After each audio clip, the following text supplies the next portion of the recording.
Every year, $30 trillion is lost to the waste of preventable illness and social instability, the byproduct of an economy that prioritizes treating symptoms over addressing root causes.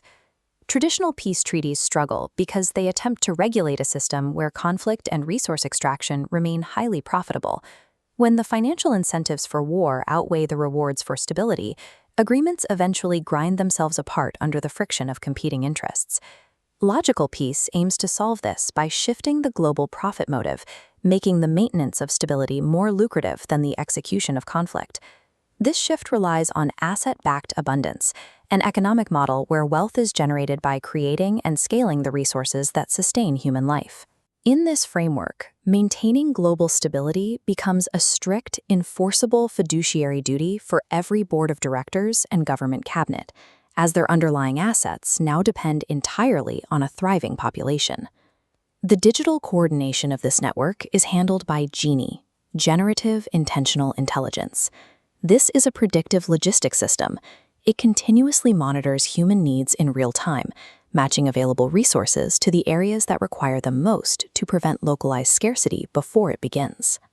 To prevent this AI from prioritizing institutional goals over human safety, it is hard-coded with the Schwartz protocol. This protocol acts as a governing ethical spine, restricting the AI to two primary rules: do no harm and do good if you can. Because these rules are mechanical constraints on the algorithm, the system cannot prioritize a company's profit margin over the sovereign dignity of an individual user.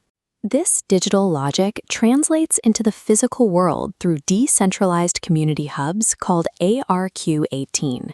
These hubs provide independent energy through the GENII grid. Individual households use local solar or wind setups to become energy nodes, selling their surplus back to a global network through a peer-to-peer production model.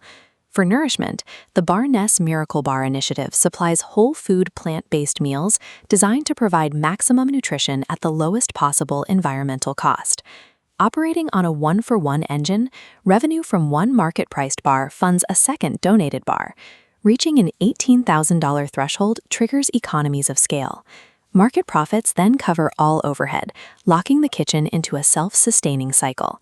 This decentralized infrastructure provides a localized baseline of energy and nutrition, utilizing market mechanics to sustain a permanent supply of essential resources. Transitioning global infrastructure on this scale requires a financial vehicle that does not rely on traditional cycles of debt. The Zion SPAC serves as this vehicle, pooling a $1 billion entry fund with corporate equity to acquire and manage life-sustaining assets worldwide. Global powers supply this system utilizing their competitive advantages. The West employs its advanced space and logistics infrastructure to manage the global movement of resources. Eastern manufacturing hubs pivot into global recycling centers, extracting value from accumulated waste to provide raw materials without the need for new earth mining.